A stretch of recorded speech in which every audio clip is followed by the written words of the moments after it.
Broadcasting live from the Business RadioX studios in Atlanta, Georgia, it's time for Atlanta Business Radio. Brought to you by OnPay, Atlanta's new standard in payroll. Now, here's your host. Lee Cantor here, another episode of Atlanta Business Radio, and this is going to be a good one. Today on the show, we have Enrique Ortegón with Salesforce. Welcome, Enrique. Hi, thank you, Lee. I'm so happy to be here. Thank you for having me here on your show today. Well, I'm excited to learn what you're up to and what Salesforce is doing here with this new, I guess it's the 5th edition of the Small and Medium Business Trends Report. Can you talk a little bit about what's the kind of the reason behind even creating the report in the first place? Yeah, no, absolutely. Thank you so much. So today we launch our 5th annual Small and Medium Business Trends Report. And we launch it in the framework of a Small Business Week here in the United States. Today kicks off the National Small Business Week, which is the opportunity for us to recognize and celebrate what I call the foundation of our economy and the fabric of our society. And what we try to do here at Salesforce, we're customer first, customer centric company. We want to understand what's going on with our customers, right? What are they going through and what are they doing to adapt, to survive, to thrive in different environments? And listen, the last 18 months have been very challenging for all of us, and small and medium businesses are not the exception. So we went out there, we asked more than 2,500 small and medium business leaders and owners from around the world, what are they doing? How have they managed the pandemic? And we found things that are very encouraging, and that makes us feel very optimistic about their creativity, their resilience, their resourcefulness of these small and medium businesses. When we asked them how they managed to survive the pandemic, 71% of them told us that they did so by going and adopting digitalization, which is a very encouraging trend. The other thing we realized is in the US alone, more than 4.4 million businesses were created during this time. So I think it's a very encouraging landscape. I think I'm very optimistic about what small and medium businesses are doing and will continue to do for our economy and for our society. Now, having my business, all I do is interview small and mid-sized business owners. So every day I'm doing these kind of interviews with maybe half a dozen or so different small and mid-sized business owners around the country. And what I'm seeing is, again, just like every other crisis, business owners tend to be optimistic. I don't think you can be in business and be pessimistic. It's very difficult to be kind of a naysayer and still try to grow a business. What are you seeing as kind of some hurdles ahead of small business that they're going to have to deal with? One of the obvious ones is hiring. A lot of folks are struggling to find the right team members. Do you have any kind of insight based on your report of how they're attacking that part of the challenge? Yeah, well, I have to say, firstly, I knew I liked you for a reason, and I love your job just as much as I love my job, because I also spend a lot of time talking to small and medium businesses. I mean, it's my job, and I find it fascinating, and I admire and respect small and medium business leaders, owners, entrepreneurs so much. And you're right. I mean, it's been a challenge to fulfill the needs for employment, right? The first thing that we saw is that a lot of the small businesses had to furlough a lot of their employees. Now, about half of them have started to hire them back, but they're starting to hire them back under different conditions. What's going on right now is that employees, just like customers, their expectations have changed. So now you have employees that are asking if they're going to come back to the workforce. They want to come back with a flexible work arrangement. They want to do so remotely, right? Under the conditions that are better for them, that help them be more productive, that help them to be happier, right? And help to contribute more to their own and to their customer success. So as a response of that, what we've seen is that small and medium businesses are offering flexible work arrangements, the ability to work from home.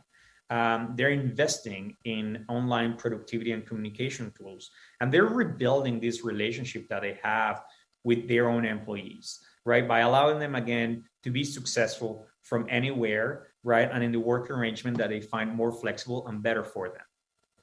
So now, how have kind of the underserved entrepreneurs done through the pandemic? I know there's been record numbers of Black, Latinx, women-owned businesses kind of bubbling up during the pandemic, but how have they fared? Yeah, listen, Latinx and Black-owned employee businesses have not fared as well as the rest of the rest of the other businesses. That's a sad reality of the environment in which we are, and that's why when we look back and think about when we ask them, all of the businesses, what has helped them succeed and get through this pandemic, both government and community support has been very important, right? 69% of the leaders we asked said that government support played a key role. 67% of the leaders we asked said community support played a key role in their survival. Even one out of 10 said they would not be around if it wasn't by a combination of both government and community support. And this is even worse for Black-owned and Latinx owned and supported businesses. And I think that's why it's so important, not only on this week, which is a Small Business Week nationally. I like to say, Small Business Week should be like Mother's Day. It should be, every day of the week. It's important that we go out there and we support our local small and medium businesses. Now, it's encouraging to see that community support is almost as high as government support, because community support to me is sustainable and replicatable year round, where government support probably has a expiration date, and that's hard to kind of count on that year after year. Is there anything that you learned that is maybe kind of be actionable teaching items for folks to leverage their community more, to immerse themselves in their community more, to get the most out of it so they can really bond and have the community care if they're not there anymore? Yeah, this goes hand in hand with what we learned about how businesses actually survive and are finding success in this new environment. And the answer is digitalization, right? What we're seeing is that small and medium businesses through digitalization are extending their relationship with their customers. They're giving their customers the choice, the flexibility to engage with them, right, in the channel of their choice, the device of their choice, the time of their choice, right? So they can, have both a digital as well as an in-person relationship. I got to tell you, I love walking down the street to my favorite coffee shop, pick up my coffee and my donut, right, in the mornings. But sometimes I'm in a bit of a rush. So I also love the ability to order from the app and have, again, my coffee, my donut right there waiting for me. So it's, a transaction that would usually take 5-10 minutes. Sometimes I stay there, I hang out there for a few minutes, to one that could be I just come by and I just, grab my stuff and move on with my day, right? I'm still supporting my local business, right? But I'm doing it in a different environment. I think the small and medium businesses are finding that it's really important. So 75% are establishing a digital e-commerce and an e-commerce channel, right? And they don't anticipate this is going to go away. They continue to invest in contactless delivery options, etc. They continue to invest in social media channels and communication with their customers through different channels, via text message, email, marketing campaigns, etc. Now, are you finding that because of this digitization and this kind of e-commerce element that they've added to their business, is there a chance that they might say, you know what, maybe we don't need to be brick and mortar anymore. Maybe we can be all digital? I think the key word is flexibility and choice, right? I think they're finding that they're going to have to live in these both worlds. They're both here to stay. 75% of the growing businesses we talked to said the changes they did in the past are going to stay and are going to help them remain competitive and successful into the long term. But they're going to keep both options. Just like employees are going to continue to say, hey, I might be working remotely, but I want to have the option to come back to the office maybe 1 or 2 days a week if I need to. So I don't anticipate, and we haven't seen a downward trend where say, hey, we're completely shuttering our doors and moving into an entirely digital engagement form, but rather, we're going to live in this duality where the customers and the employees are going to have the choice to engage both digitally and in person. Right, but that's an interesting trade-off that they're making, because in one case they're just competing with the folks around them, and then the other case they're competing with the globe, whether it's in terms of talent or whether it's in terms of competition. Is there anything that Salesforce does to help them kind of maintain that hybrid plan of attack? Yeah, absolutely. Listen, we're the number one CRM, customer relationship management platform. And what we do, we actually help teams, sales, marketing, service, e-commerce, IT teams work as one team from anywhere. So what we're doing, we're empowering companies and customers of all sizes, small and medium businesses too, to use our tools to find ways to connect and to satisfy their customers in the ways that their customers find best, as well as their employees.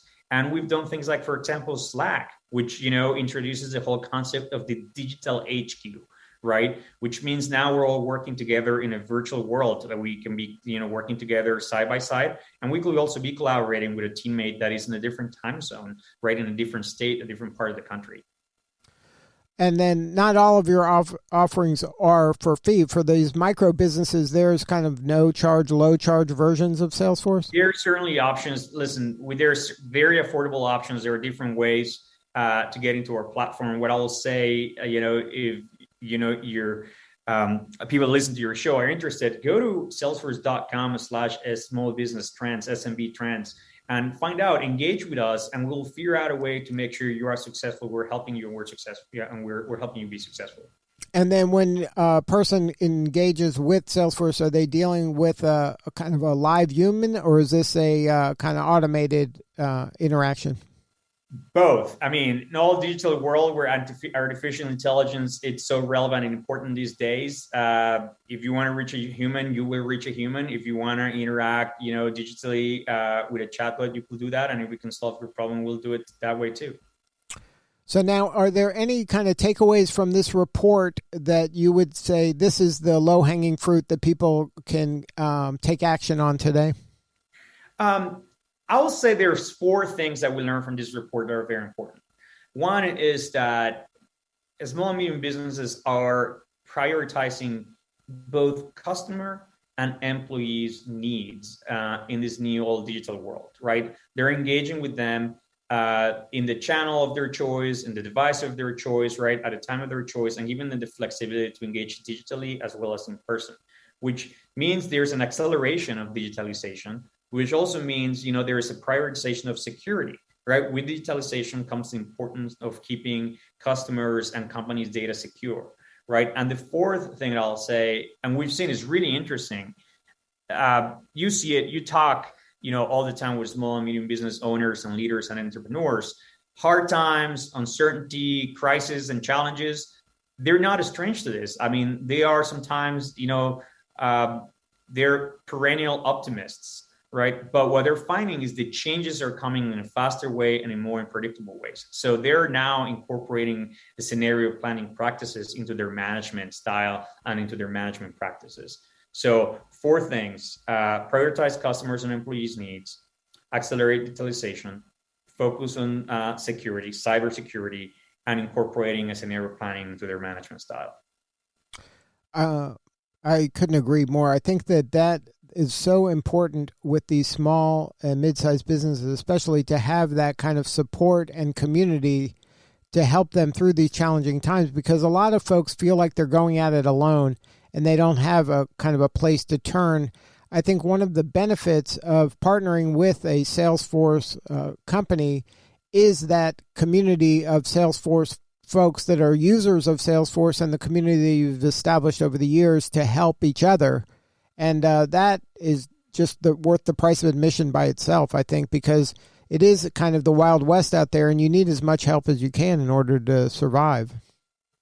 I could not have said that better. That's just phenomenal. We do have a trailblazer community, which is millions of people who are certified, who use Salesforce, who are evangelists of Salesforce, and who help each other learn, advance, right? Help certainly give us feedback as a company. They help each other and us be successful in this ecosystem. But most importantly, if you're a small and medium business leader, owner, and entrepreneur, you're not alone. 99.9% of the businesses in this country are small or medium businesses. 47% of the people who are employed in this customer are employed by, in this country, are employed by a small and medium business. And in this week, what I'll say is an opportunity for all of us to recognize, to celebrate small and medium businesses, buy small, use a small, write reviews, post on social media channels, and use overall, to spread the love for small and medium businesses. I said it before, and I will continue to say it. Small and medium businesses are the foundation of our economy and the fabric of our society. We need them, and they need us. So let's go out there and, spread this small business love.